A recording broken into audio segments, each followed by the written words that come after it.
such a great level of quality to the entertainment here. So the pre-show is just an indication of what he brings. It's really what helps put this show and make it come alive. So, welcome everybody once again to another episode of Those Thrilling Days of Yesteryear, a live recreation of some of your favorite shows from the golden age of radio. Now, our first show today features two individuals who have been known to fill any microphone, spotlight, or movie screen of their own. Actually, I just realized we're flipping the order. Our first show is, I don't want to confuse you. Our first show actually was where we find out that Jack Benny had gotten quite ill, and this is true. He had gotten very sick with the flu and was out of commission for a whole week. And this is back in the days before they did reruns and all of that. So the producers said, what are we going to do? What are we going to do? And so they decided to get other celebrities to come in and fill out, much has been done today with, you know, Johnny Carson and Jay Leno and all that, having guest hosts come in. Well, at this point, it turns out that they did find a celebrity who agreed to fill in for most of the entire week. Now, for years already, this particular actor had been building a bit of an overblown reputation as a legend of stage, screen, and radio, as actor, director, writer, and producer. But when Jack's writers got a hold of him, a new Orson Welles had been born.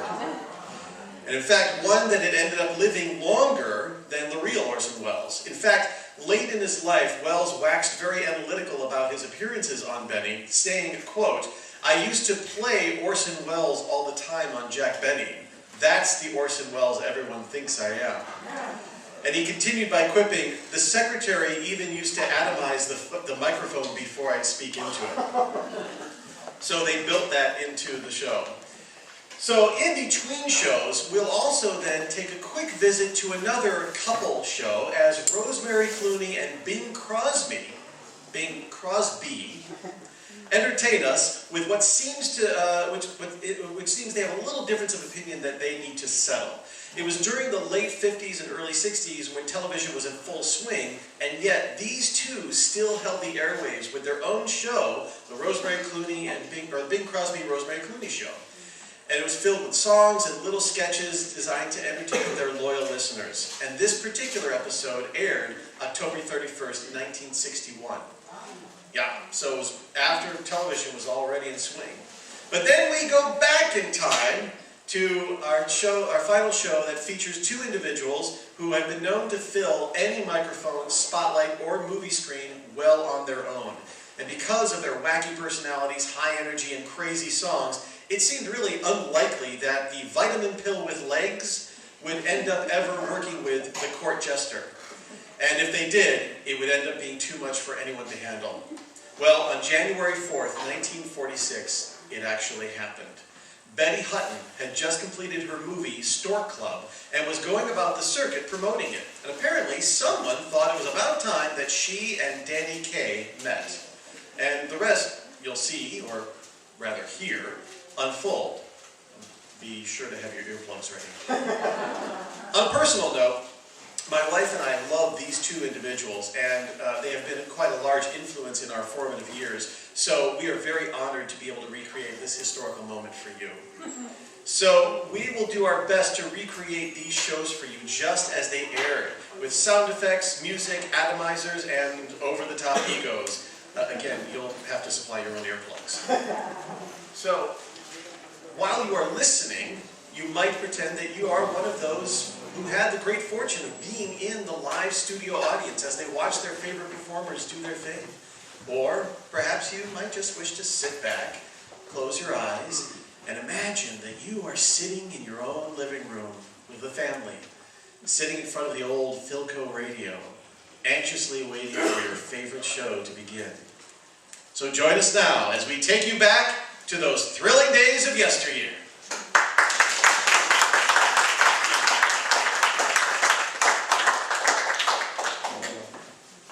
The Great Flakes program starring Orson Welles, who is pinch hitting for Jack Benny, with Mary Livingston, Phil Harris, Dennis Day, Rochester, and yours truly, Don Wilson.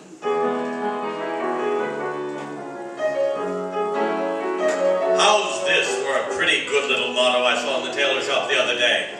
A man is not completely well-dressed unless he wears a smile. Pretty good philosophy, huh? And ladies, wouldn't you like to see your husband leave for work every morning with the same completely well-dressed look, a smile? Well, the right kind of breakfast is certainly a great little starter off. And I can't think of a man or boy who doesn't like crisp, toasty brown grape nuts flakes. And I can't think of a better break for you ladies than this easy-to-fix, nourishing breakfast cereal. There's a teasing, pleasing zest to eating grape nuts flakes with that malty, rich, sweetest of nut flavor. Your favorite grape nuts flavor in toasty brown flake form. And grape nuts flakes are a whole grain cereal, you know, so they bring you grand all-around nourishment. Better make it grape nuts flakes at breakfast tomorrow, ladies. And remember, grape nuts flakes are not ration.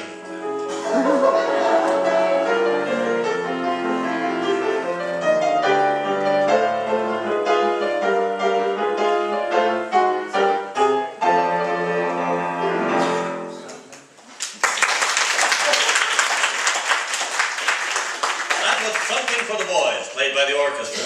And now, ladies and gentlemen, we would like to turn the clock back to yesterday morning and show you what happened when our whole gang visited Orson Welles at his motion picture studio, where he is writing, acting, directing, producing, and enjoying his new picture. Now, Mary had just returned from the East the night before, so Phil and Dennis stopped by her house to give her a lift.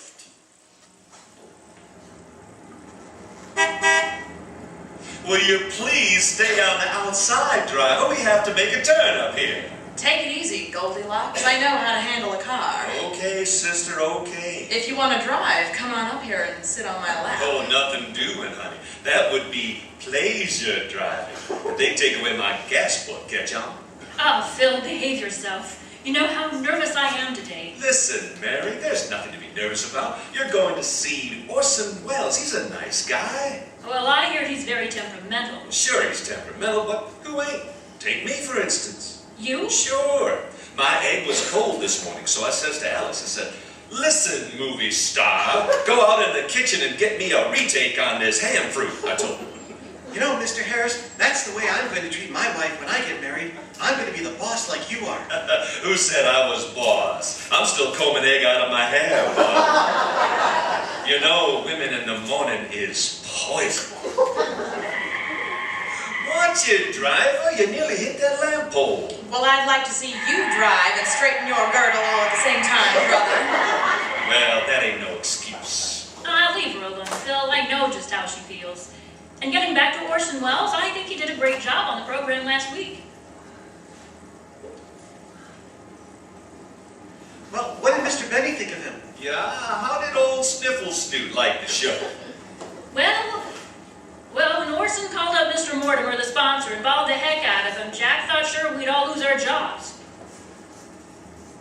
He was really worried, huh? Was he? He pulled a string out of his pajamas and tried to hang himself on the bed lamp. He was hysterical. Say, Mr. Harris, isn't that the studio right ahead of us? Yeah, pull up here, driver. Okay, Goldilocks.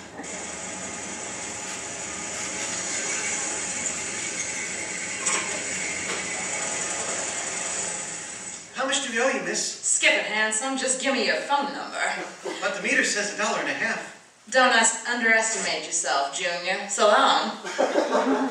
Gee, I don't know what women see in me. Me neither, and I'm a woman. Come on, let's go inside the studio. Wow, get a load of that sign over the gate. Where? Right there. Through these portals pass Orson Welles. Ain't that class? Hey, who's this fella coming towards us with the long black cape and sword in his hand? Oh, that must be the gate man. I'll ask him where Mr. Wells is. Hello there. Halt, varlet, and state thy mission, and having heard, I'll trumpet to the walls, and sound thy welcome. Get a load of that character. Yeah. Pardon me. Could you tell us what stage Mr. Wells is on? Oh, the world's a stage, and all the men and women merely players. I'd give $1 million if I could mush mouth like that. You will find Mr. Wells on stage 5. Thank you. Goodbye. Goodbye. Parting is such a sweet sorrow that I shall say goodbye till it be a-morrow.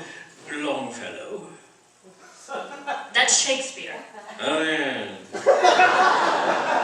All right, come on. Follow me, kids. There's stage 5 over there. Gee, I wonder if I should have given that cab driver my phone number. Nah, I'll play hard to get. That's my motto. Dennis, you can figure that out some other time. Okay, but I want to get married while I'm young and beautiful. No use waiting. I gotta have a talk with that kid. Anytime, any place, sister. Oh, quiet. Well, here we are on stage 5. Being an actor, I'll lead the way. Quiet on the set. Say, who's that guy? Oh, that's Mr. Twiddlequirtle. Be nice if I actually kept my line. Mr. Wells' There we secretary. go. Well, Mr. Wells' secretary. Hello, Mr. Twiddlequirtle. Hello, Dennis. Come right in, folks. Mr. Wells is expecting you. How is the old boy? Oh, Old he's boy. been in a marvelous mood all morning. His uncle died and left him a pound of butter. I don't see Mr. Wells around the set. Where is he? Well, he'll be here shortly, miss. At present, he's in his dressing room with his valet, changing into formal dinner clothes for the next scene. Confound it! Blasted tie. It always comes out longer on one end than the other. Oh, belay! Right here, Mr. Wells!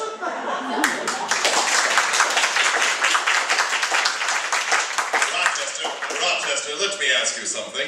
Yes, Mr. Wells? Why is it that I am able to write, act, direct, and produce a motion picture, and yet I can't tie a simple little bow knot?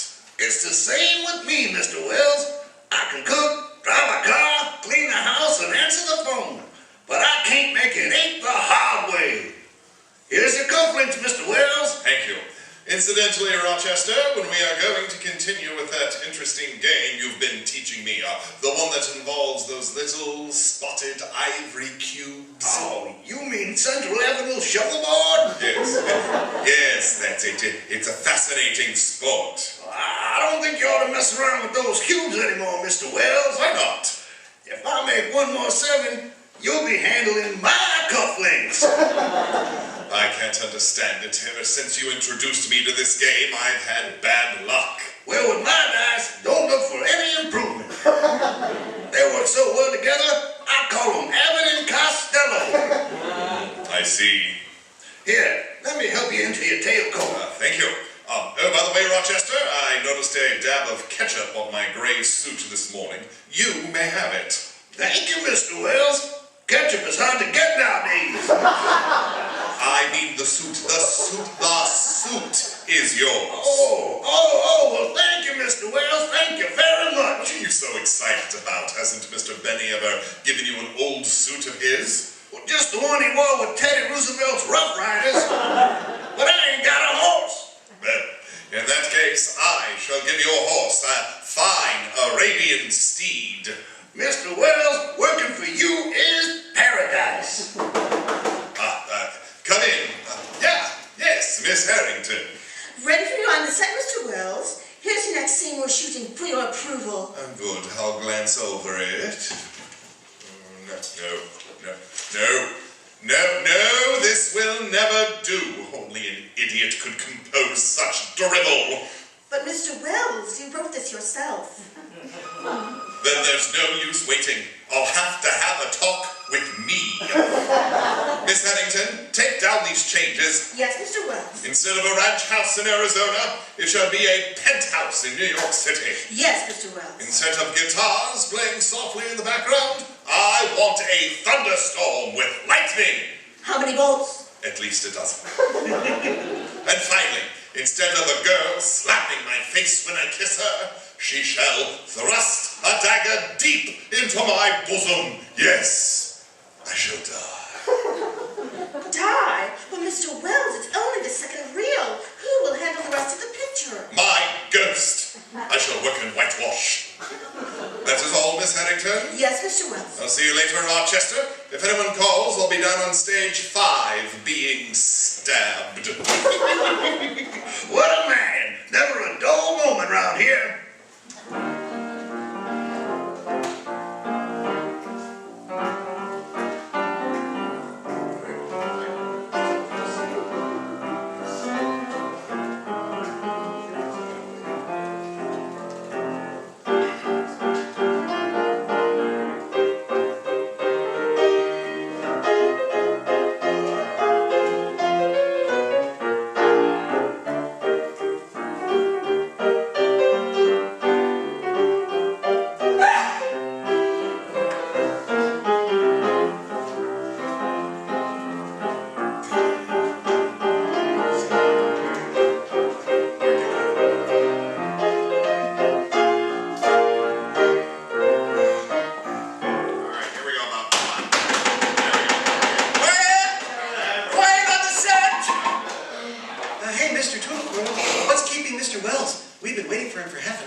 wasting time around here when I could be out somewhere improving my mind? Don't be silly. There are no burlesque shows open this time of the morning. Oh, I mean books and stuff.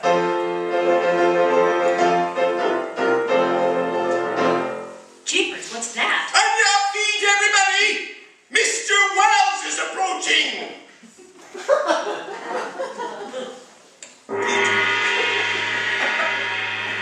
Good morning. This is Orson Welles.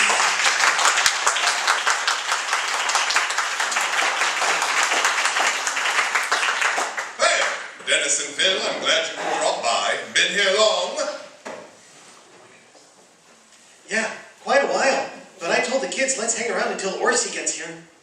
Orson? Who's Orson? Well, that's you, silly. Orson, that's murder. Well, who is this charming young lady? Come closer, my dear. Speak up. My name is Mary Livingston, and I'm not the least bit nervous. So there. No, Mary, there's nothing to be nervous about. When did you get back to town? Yesterday on the Super Chief, I got off at Pasadena. Oh, I wish I would have known that. I would have arranged for the Tournament of Roses to be held simultaneously with your arrival. Gee, I like this guy. Yeah, didn't I tell you? That Orson does things in a big way. Who did anything? He just said it. Dennis, I have spent years inflating the balloon that is Wells. Please do not puncture it. It took 4 of us to hold him down. Good heavens. Pardon me, Mr. Wells. What is it, Miss Harrington? Would you mind okaying the budget for this sequence? Oh, not at all. There will be one change here, Miss Harrington. Instead of wardrobe $8,000, make the wardrobe cost $9,000. But Mr. Wells... But nothing. I promised one of the extra girls a mink coat. That'll be all, Miss Harrington? Yes, Mr. Wells. Yes, Mr. Wells. Yes, Mr. Wells. Sometimes I wish I wasn't perfect so people could differ with me. It's written out. Dennis, what are you doing with that script? Oh, I was just looking it over, Mr. Wells. I thought there might be a part in it for me where I'm a big lover. Lover? Sorry, Dennis, you're definitely not the romantic type. Oh, yeah? Did a cab driver ever ask you for your phone number? Yes, and I'm having dinner with her tonight. Oh, Orson, you really on the beam, kid. Whatever that is, I'm glad. Here's Don Wilson. Hello, Don. Hello, Orson. How are you, kid? Hey, Don, glad to see you. Did you have any trouble getting through the gate? Nah, they just rubbed Vaseline on him and gave him a shove. That Harris is a Lulu. Mr. Harris. Mr. Harris. At this moment I find it very difficult to refrain from slugging you. Oh, by the way, Orson, I brought along a copy of what I intend to say about grape nuts flakes for the program tomorrow. Would you like to hear it? Oh, yes. I like to pass on everything that's said on the program. Everything. Well, there goes all them jokes I thunk of. Yes, Phil. I don't want them jokes stinking up the airways. I'll be darned, I pulled a Lulu myself. Now you're getting somewhere, Wellsy. Thank you. Don, let's hear your message. Okay. Now, about halfway through the program tomorrow night, I'll say, ladies and gentlemen, a few words about Toasty Brown's sweet as a nut grape nuts flakes. Just open a 12-ounce economy-size package for breakfast tomorrow morning, and you will see why grape nuts flakes, with its malty-rich flavor, is America's fastest-growing flake cereal. Very good. Go on. That's all there is. That's all. That's all you're going to say about grape nuts flakes? Good heavens, man! Use a little imagination! But Orson... let me show you what I mean. Miss Harrington, Tootle Quarto, sound effects, please. Yes, Mr. Wells. Places, everyone. Curtain. Music.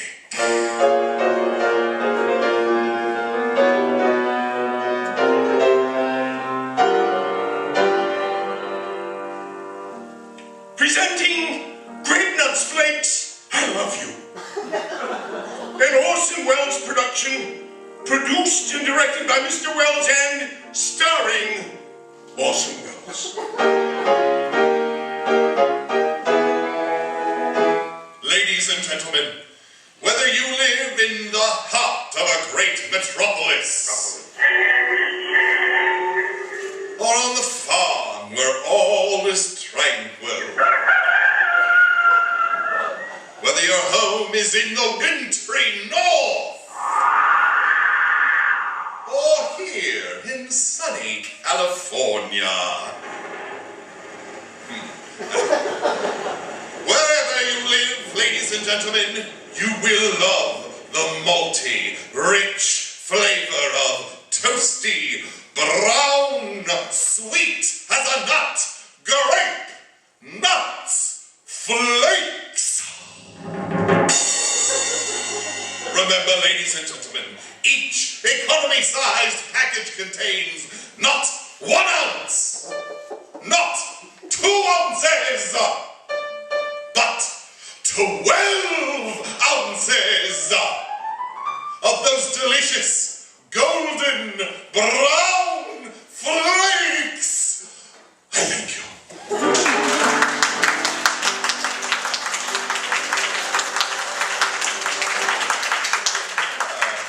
I feel much better now. Those flakes and I have had our fling. Oh, by the way, Dennis, speaking of the program, what song are you singing tomorrow? Black Magic. It's a great number. Oh, yes, excellent, excellent, Dennis. I like that number very much. You may sing that on the program tomorrow. Thank you. However, the following Sunday, I think you should do something operatic. I want you to sing the quartet from Rigoletto. But Mr. Wells, a quartet is 4 different voices. I'll handle the other 3. Gosh, you mean you're going to sing soprano, contralto, and baritone at the same time? Yes, Dennis. That I gotta hear. Oh, you will, you will. Now, if you'll excuse me, I'd better get on with my picture. What a busy guy. He's a bee with brains. Oh, by the way, Orson, what's the title of this picture you're making? Well, I've called my story very simply, The March of Destiny. It deals with everything that ever happened, from the beginning of creation to the present day. Hey, Orson, is there anything in it about me? Well, no, Phil. My picture is handled entirely in symbolic retrospective. What? What was that? Give me that again. He could give you that all day long and you wouldn't even feel it. Sit down, will ya? Oh, Mr. Wells, a terrible thing has happened. Miss Lydia, your leading lady, has just eloped to Las Vegas with Jeffrey Hamilton. Jeffrey Hamilton? Yes, man who plays the part of your brother in today's sequence. What will we do? I have a very simple solution. Mary, you shall be my leading lady. Your leading lady? Gosh. And Phil, you'll be my brother. Your brother? Are we twins? Heaven forbid. Well, let's get started, shall we? Here's your script, Mary. Gee, if I'm going to be your leading lady, I'd better throw away this bubble gum. No, keep it. I may have you do a dance later. Pardon me for interrupting, Mr. Wells, but we just had a long-distance call from Mr. Benny. Mr. Benny, what did he want? He wanted to know if I was happy with my new job working for you. What'd you tell him? I lied, and now he's happy. If I know Jack, he didn't call long distance from Chicago just to find out if Rochester was happy. I wonder what else he wanted. Well, he's getting better. He probably wanted to know if that cab driver has a friend. That's probably it. Now, Mary, Phil, before we rehearse, I think I'd better explain the scene to you. Quiet, everybody! Mr. Wells is explaining! Thank you. Now, Mary, in this scene, you, as my fiancée, and Phil, as my brother, have parts which overshadow mine in dramatic intensity. You mean we're more important than you are? Definitely. The motivation of the scene, its mood and pulse and tempo rest entirely in your hands. I want my face in the picture, too. Mary, please, please. You, Phil, will play the part of my younger brother, who is a cheat, a cur, and a scoundrel. Oh, I get it. A heel with a soul. That Harrison's solid when he gets rolling. No, you're a genius, and I ought to know. Now, as the scene opens, I enter your apartment, Phil, unexpectedly, and to you, my surprise, I find my sweetheart in your arms. Remember, Mary, you and Phil carry the burden of the scene. Okay. Fine. Now let's try it. Quiet on the set! Mr. Wells is about to emote! Thank you. The door opens. What? What's this? Mildred, what are you doing here? Answer me, I say. What are you doing in my brother's apartment? Well... No explanations are necessary. I have eyes. I'm not blind to what's been going on. If I had been madly in love with you, Mildred, I'd have brought things to a climax long ago. And now, Clarence, what have you got to say? Well... Alibis! Alibis! Nothing but alibis to think that the two of you have been together every afternoon for months. Why are you looking at me like that, Mildred? Have you something to tell me? Come, speak up! Well... Never mind! I know what you're going to say. You're going to say that it's me you love and that Clarence is just a passing fancy. You're both strangely quiet. Why don't you speak up? Is it because your guilt is so obvious? Well... Wait a minute, that's my line. Oh, pardon me. Come on, Mary, give me the cue. Well? I've said well so much I feel like the old oaken bucket. Okay. Well... This is the end, Mildred! Our engagement is broken! Shattered beyond repair! But you may keep the engagement ring I gave you. That is, if you want it. Well... It's yours!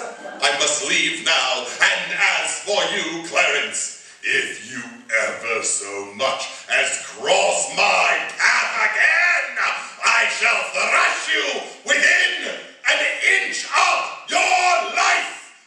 Goodbye! Clarence, my love, kiss me. Darling, I love you. No.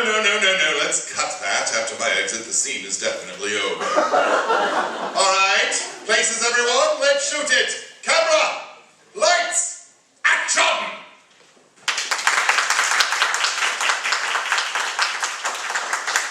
Hey, ever stop to think of all the wonderful new substitutes being worked out these days to take the place of things with which we are short?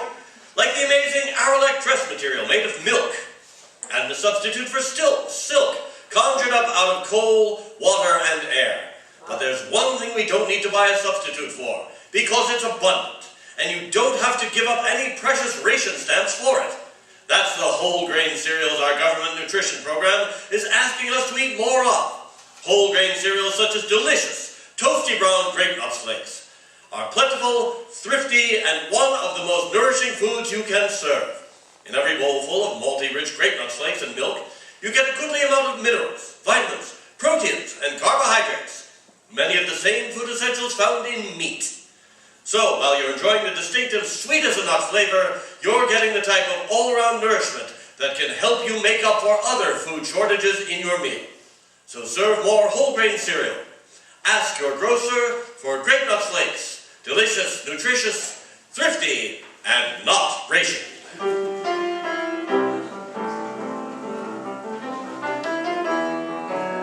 And so, until next Sunday night, ladies and gentlemen, this is your obedient servant, Orson Welles. And Mary, I'm glad you're back on the show. It's been a pleasure working with you today. Same here, Orson. Good night, everybody. Good night, doll. Orson Welles is a genius. But this program was written by Bill Morrow and Penny Lloyd.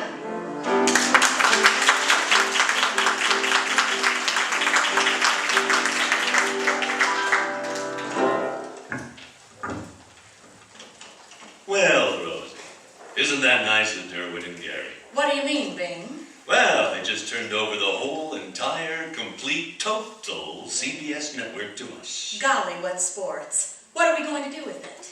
Let's sing a song. Okay, what do you want to try? Oh, anything. Well, I can do anything you can do. Oh, you can? Now prove it. Okay, Buddy Cole, you start it. And we'll finish it. I hope we make it.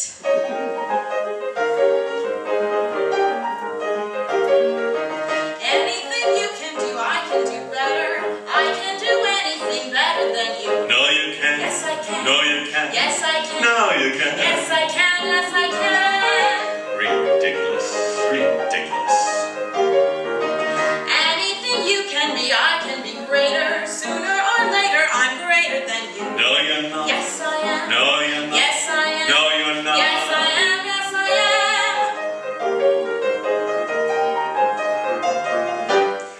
can shoot a partridge with a single cartridge. I can get a sparrow with a bow and arrow. I can do most anything. Can you make a pie? No. Neither can I. Didn't think so. Anything you can sing, I can sing louder. I can sing anything louder than you. No, you can't. Yes, I can. No, you can't. Yes, I can. No, you can't. Yes, I can. Maybe she can. Anything you can buy, I can buy cheaper. I can buy anything cheaper than you. No, you can't. 40 cents. 50 cents. 30 cents. Well, see if you can get it for a skid. Maybe then I'll believe you. I don't think you can get it for a skid.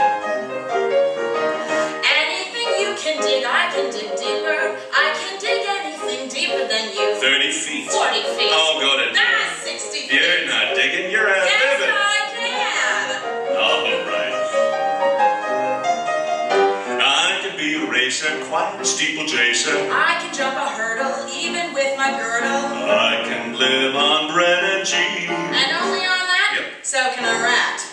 Any note you can reach, I can go higher. I can sing anything higher than you. No, you can't. Yes, I can. No, you can't. Yes, I can.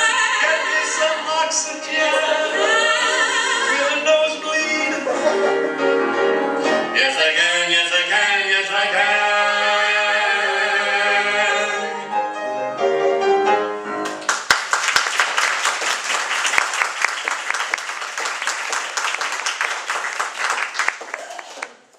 Hey, you, just a minute, Golden Rims. Well, if it isn't Gregory Peck, and it isn't. Yeah, that's right, Kaye. Your average radio listener. Well, I haven't got time to talk to you tonight. Goodbye. Okay. What is it, chum? Want to talk about my radio show? Okay. How was my last program? Okay. You know, chum, I had my wife make a list of her favorite programs, and here they are. 32 of them. Oh, where do I stand? Wanna try 64? Well, if you'll excuse me, I've got to go to the studio now and get ready for our guest star, Betty Hutton. Well, Betty Hutton. I never get enough of her singing. Oh, a glutton for Hutton, huh? Yeah, that's a good idea, chum, having her on the program. Well, you know, I'm always trying to improve the show. I want to be a success in the worst way.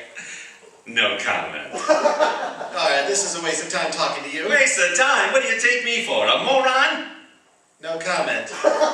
See you later. The Danny Kaye Show with Butterfly McQueen, Dave Terry and his orchestra, and our special guest tonight, Miss Betty Hutton. And here's the star of our show. Wait a minute, Betty, not yet. Sorry, excuse me, Danny. All right, take it away again, will you, Dick? And here he is, the star of our show, Danny Kaye!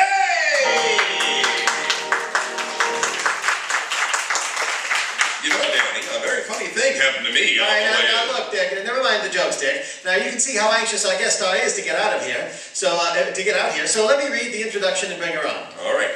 It says, and now, ladies and gentlemen, it gives me great pleasure to introduce the blonde bombshell of Paramount, the inimitable. Inimitable. Can't you read what I wrote? All right. Here she is, folks, Betty Hutton.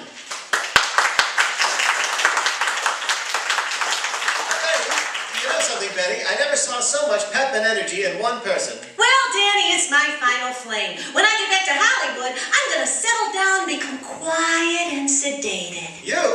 Well, I can imagine. You'll see, a new Hutton will be born. Well, congratulations. I heard you got married. Now, Betty, I suppose you're seeing a lot of your old friends while you're in town. And did you run into Crosby? Oh, he's my dreamboat babe. And did you see Sinatra? Ah, dreamboat Frankie. Well, I'm glad you found time to come up and see me. Ah, tugboat Danny. Well, that's a fine way to talk to me after I stood in line at the Paramount for 2 hours to see your picture, Stork Club. Oh, did you like it, Danny? Oh, I thought it was swell. Hey, did you see my picture of Wonder Man? Wasn't that a great song he wrote for me at Stork Club? It was sensational. Did you see Wonder Man? Would you like to hear me sing it? I'd love to hear it. What did you think about Wonder Man? Will you play it, Dave Terry? No, I could have sworn I made a picture called Wonder Man.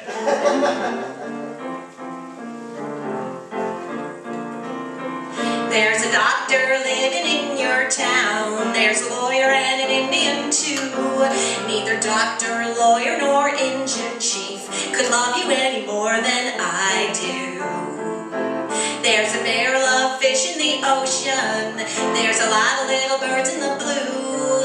Neither fish nor fowl, says the wise old owl, could love you any more than I do. No, no, no, it couldn't be true that anyone else could love you like I do.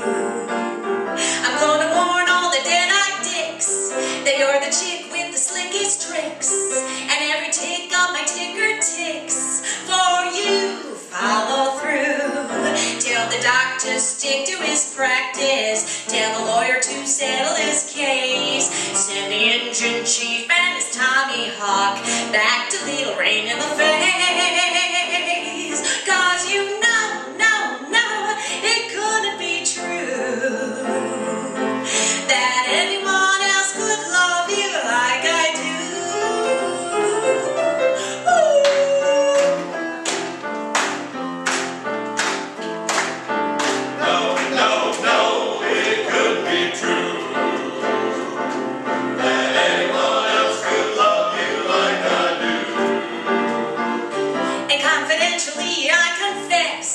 I send a note to the local press that I'll be changing my home address for you. Follow through. Tell the doctor stick to his practice. Tell the lawyer to settle his case. Send the engine chief and his Tommy Hawk back to Little Rain in the face. 'Cause you know, no, no, it couldn't be true that anyone else could love you like I do. No, no, no, it couldn't be true that anyone else could love you like I do. I'm going to send a hot communique to one of the boys down at Cripple Creek, that every dimple on your dimple cheek is mine, so to speak. Tell the doctor stick to his practice. Tell the lawyer to settle his case. Send the engine chief and his Tommy Hawk back to Little Rain in the face. Woo, woo, woo. 'Cause you know, no, no, it couldn't be true that anyone else could love you like I do. Like I do. Like I do. Like I do.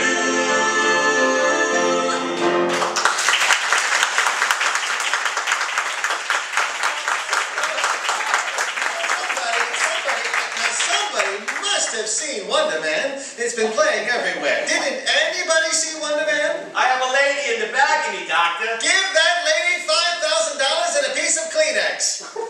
Now, Betty, you know, I might say that when you sing a song, you put everything you have into it. Oh yeah, I knocked myself out completely. But so what?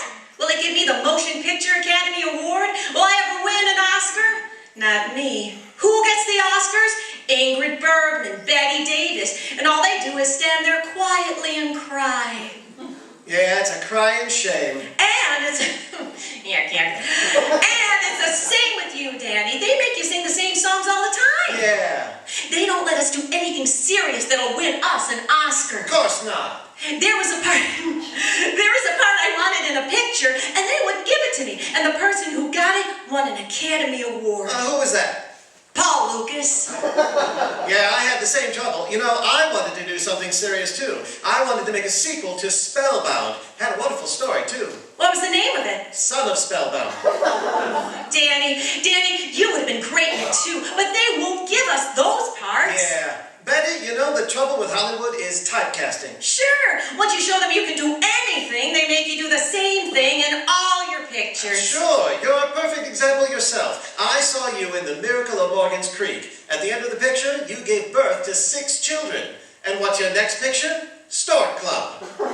Sure, Danny, that's what I mean. They think you only have one talent. Now take Zazu Pitts. She's known for her hands. Eleanor Powell is known for her feet. Betty Davis is known for her eyes. And Dorothy Lamour is well known too. We ought to do something besides those songs they give us to do. Yeah, I should say. I want to play a dramatic part and win an award. After all, what has Paul Muni got that I haven't? What has Edward G. Robinson got that I haven't? Oh, when you get to Van Johnson, have I got an answer? Yeah, well, maybe not Van Johnson, but I sure can be a swashbuckling hero like Errol Flynn. Yeah, but where Errol swashes, you buckle. Yeah, well, my tailor can take care of that. I'll take that Kleenex back from the lady now. But Betty, there must be something. There must be something we can do to get better parts and win an award. There is. We can both make the kind of pictures we want to if we start our own studio. You want to come in with me? You and I? Why not? We could be like Bogart and Bacall, London Fontaine. Truth or consequences? Yeah. Before we do anything else, we have to get a good story. Well, honey, I've got two writers, Al and Joe. We'll get them to write a story. Come on, Betty. Now, I want you to meet Al and Joe. They're working right in this room. You hear the typewriter going?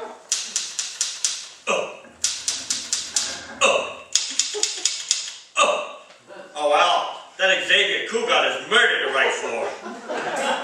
No, let's forget Cougat. Kaye is like a walk in here and catch us writing for somebody else. Yeah, but we gotta try to sell that joke to somebody. Yeah, that oh really O'Reilly joke has been lying around here for weeks, and it's so surefire too. Yeah, if we give it to him again, we're sure to get fired. Now, here they are. Come on in, Betty. Don't be offended if they don't talk to you. They don't even talk to me. Hi, Al. Hello, Joe.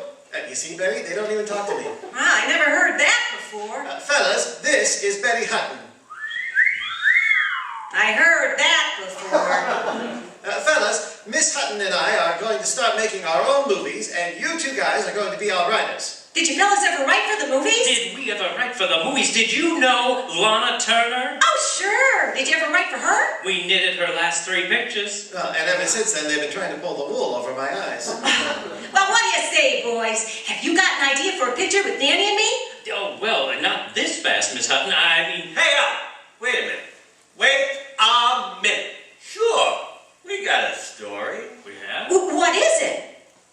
Well, let's hear it.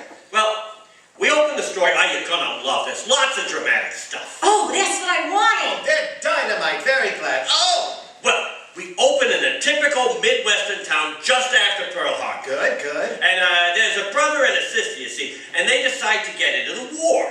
She becomes a nurse and goes overseas to England. And he becomes a flyer and goes to the Pacific. I go to England. I go to the Pacific. Yeah. Now, the war's over. They've been through the thick of it, but they've lost track of each other. There's no trace of her. So he decides to devote his whole life to finding her.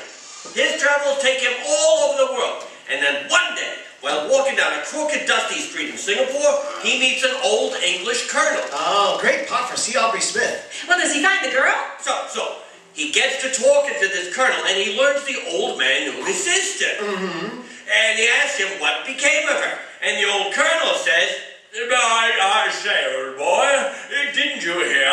Your sister married an Irishman. Oh, really? No, O'Reilly. No, fellas, I won't do that joke. Do you hear? Now stop giving it to me. Betty, I'm sorry I brought you here. These guys don't understand what we want, Betty. What'll we do? I guess we'll have to change our style. Do something calmer, like the drama, for a while. As Noel Coward, you'd be so perfect. Imagine me, Miss Lawrence Gertie. Gertie, she says. Don't change your style to me. Gertie, she says. Gertie, she says. Gertie, she says. Mr. Kaye, now you listen to Hutton, for you very obviously do not know from nothing. I don't? No, boy. If you want to win an award from the Academy, throw away the vitamin A. Stop singing with your anatomy. Yes, I'm restrained! Restraint?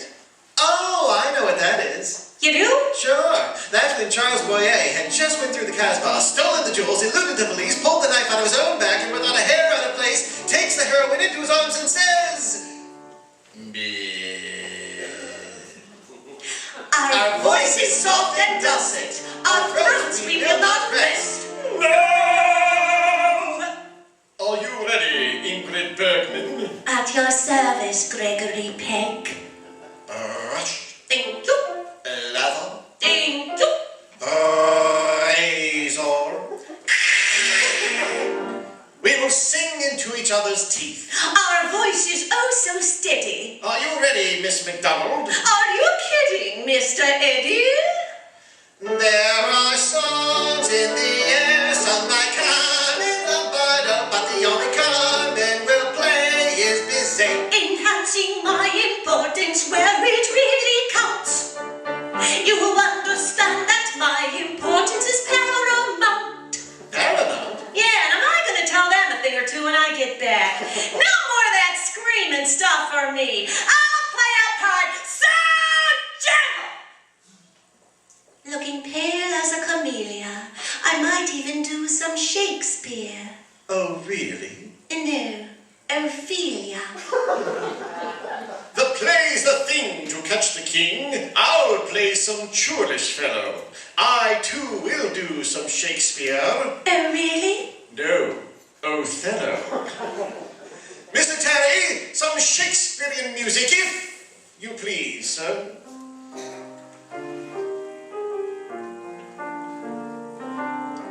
All right, Lady Macbeth. Life is a tale, twice told by an idiot.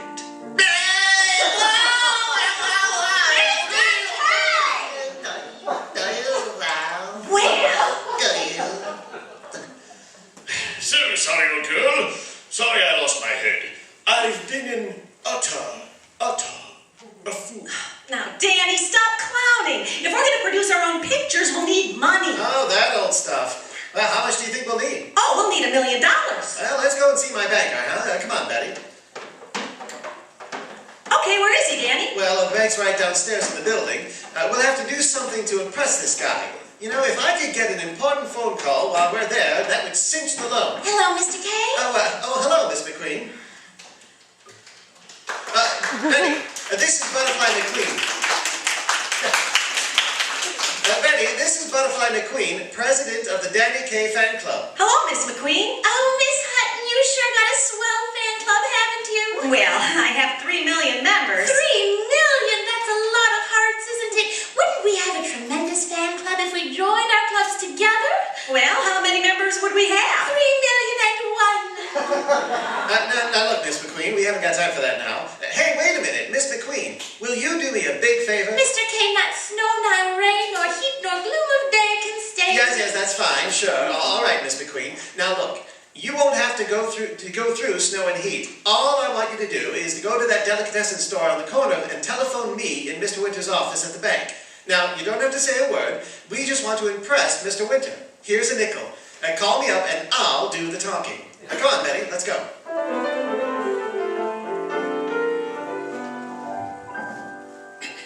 And so you see, Mr. Winters, we want to make our own pictures, and we'd like to borrow $1 million. $1 million? Yes, Mr. Winters, this is a sound investment. We can do anything those American Academy Award winners can do. Listen to this. Hello, Father. Hello, Mother. It's so lovely in the garden. The colors are in bloom. Who's that supposed to be?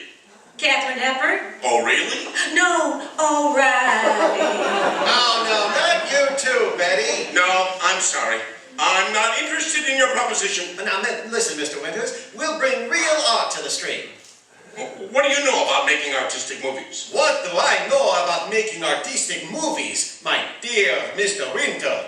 Only recently I completed my greatest success in Russia, which will soon have its world premiere here in New York. He studied under the greatest theatrical teacher in the world, Stanislavski. Didn't you, Danny? Ah, Stanislavski. Ah, Dreamboat Stan. Tell him about it, Danny.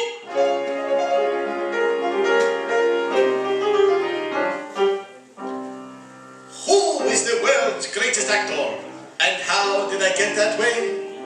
Who made me a genius, the greatest projector who ever wore a toupee?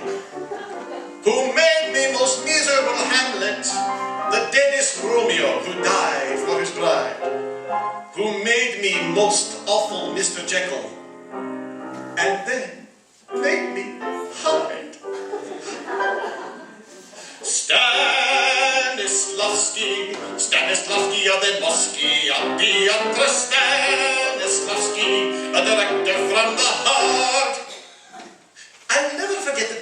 I first meet the great master, he took me by the hand and beat my head against the wall. And in one word, he told me the secret of the great Stanislavski method. Suffer! That's all. Suffer! You must live before you give. Suffer! You must think before you make. Suffer! You must think before you stink. Suffer! Suffer! Suffer! Suffer! Suffer! Suffer! Hello. Suffer! And the audience suffers with you.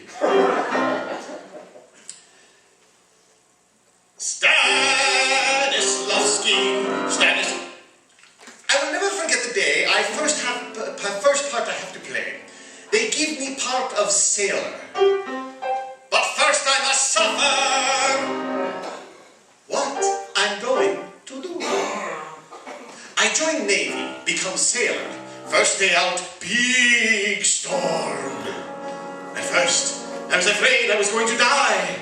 And then, I was afraid I wasn't going to die. But I suffered.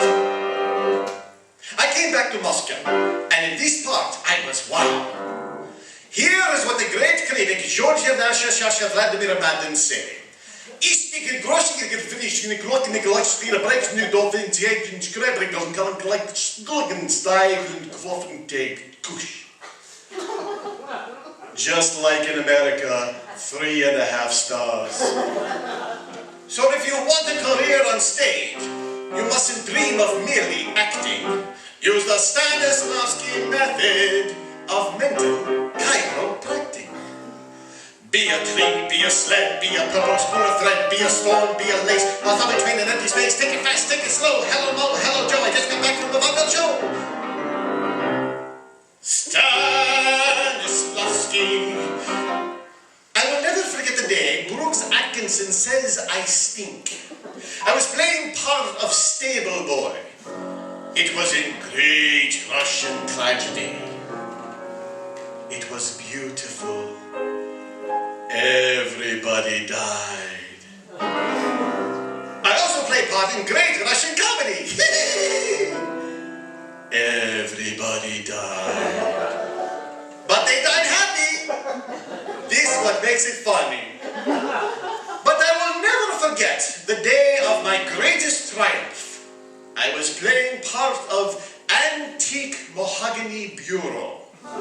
So convincing. In the third act, my drawers fell out. And who was the man who loosened my screws? Who pulled me apart? Stanislavski of the Mosky.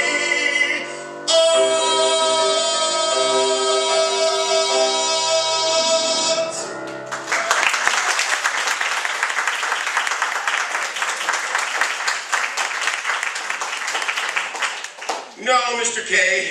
Mr. Kaye, I'm afraid not. I'm afraid it's impossible. This bank is not interested in the movie business. Well, if your bank won't do it, we'll go to some other bank. No other bank will touch a proposition like this. Excuse me, please. Oh, yes. Hello? Hello, is Mr. Kaye there? Mr. Kaye? Why, yes, just a moment. Oh, for me? I wonder who this could be. Hello? Hello, Mr. Kaye. Who is this? This is Butterfly McQueen. Oh, put him on, miss. Hello there, John D. No, this is Butterfly McQueen. Oh, well, where are you, John? At the First National Bank? No, the Second Avenue Delicatessen. Who told you I was here, John? You did. You told me to call, you remember? What's that? I can hardly hear you. Oh, excuse me. I was talking into a salami. How much did you say? I think it's 60 cents a pound. No, I don't think so, John D. Goodbye. Well, Mr. Winters, do we get the money? Well, I'm certainly not going to let John D. grab this up. I have the money right here. I'll count it out for you. How much was that again? $1 million. $1 million. Okay. 1, 2, 3, 4, 5. Oh, while I'm counting this, will you two do me a favor? Oh, sure. Sure. What is it? Well, to my mind, Miss Hutton and Mr. Kaye, you two are the leading exponents of the modern idiom in American music. So while I finish counting this currency, would you two beat me to the socks with a train-load of groovy gravy? Hey, the man's happy. Solid. Send me kids with that live jive you helped you to arrive. Well, here we go again, Betty. Well, if it's jive you want, then you get it, son, 'cause here's the kind of singing that we both have done. Bang with reach let down with stable crash with the china tray. Ba-tugga boing boing yappa-daka sifri, aga choo-choo chugga-nugga valley boogie. And then he'd row, row, row. Way up the river he would row, row, row. Dina, is there anyone that's seen her in the state of Carolina? He says murder, he says. Every time he kisses, he says murder, he says. When it's cherry blossom time in Orange, New Jersey, we'll make a peach of a pear. So, clang, clang, clang goes my Hutton. boing, boing, boing goes the Kaye. Bang, bang, bang on the button. We are both off our trolley that way. So stomp the press and beat the drum, the drum, the drum. So bang it, bong it, bash it till it's dum, dum, dum, dum, dum. so play it high, And play it low, ba-dum, ba-dum. when we're around there's no sleeping in the crowd. Bing, bing, bing on the cymbals. Trombone star in the ring. Our awards may fit in a thimble, but then sock it, rock it, smash it, crash it, choke it, poke it, slam it, wham it, wham. It's the Hutton and Kaye.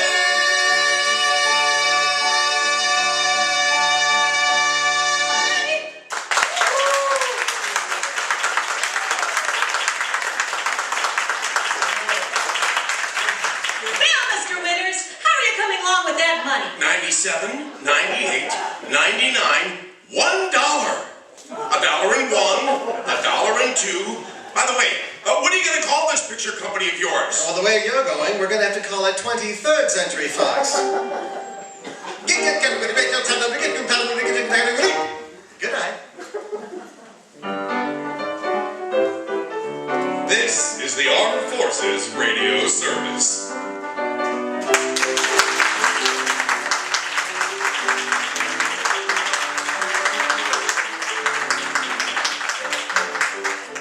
Ladies and gentlemen, thank you so much. We hope that you've enjoyed our show today. We have got a fantastic show coming up to finish off our 11th season here at the Oak Park Arms. So join us Sunday, June 30th at 2 o'clock as we bring you the Lux Radio Theater adaptation of one of the most classic film noir films of all time. Join Sam Spade, Effie, Gutman, Cairo, and the rest of Dashiell Hammett's gang as they try to track down the Maltese Falcon. And we're already planning an exciting 12th season for you, featuring such celebs as Tallulah Bankhead, Groucho Marx, Baby Snooks, Orson Welles, again. Just keep showing up. Jack Benny, Fred Allen, and more, as well as episodes of Suspense, Gunsmoke, Dragnet, and who knows what else we'll pack in. So you just have to join us to find out. And be sure to check out our website at www.TTDY20130414 for the latest updates and upcoming show information. And now for the cast of those thrilling days of yesteryear. Playing the roles of Don Wilson and Joe the writer, Rob Ronaldo.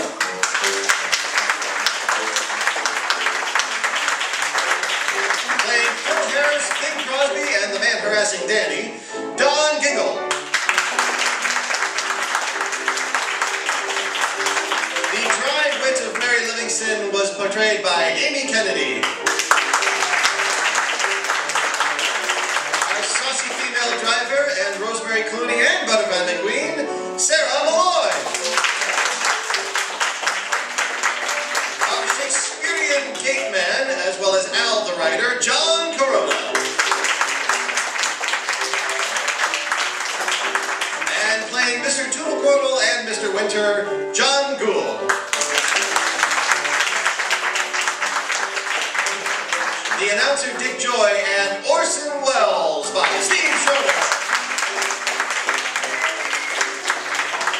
His valet, Rochester, Tim Baker.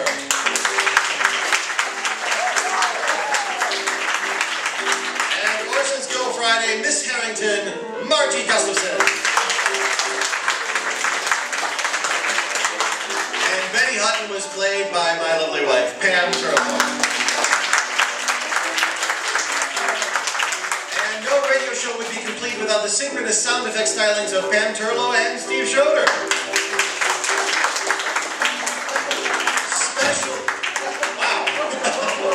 Special thanks also goes to the amazing musical magic of Peter Storms on piano.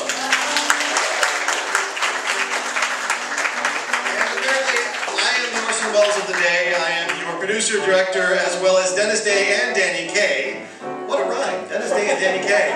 Ben Dooley, thank you.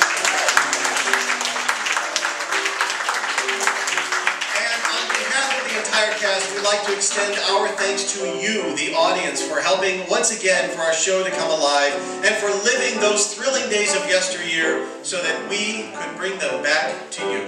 Thank you.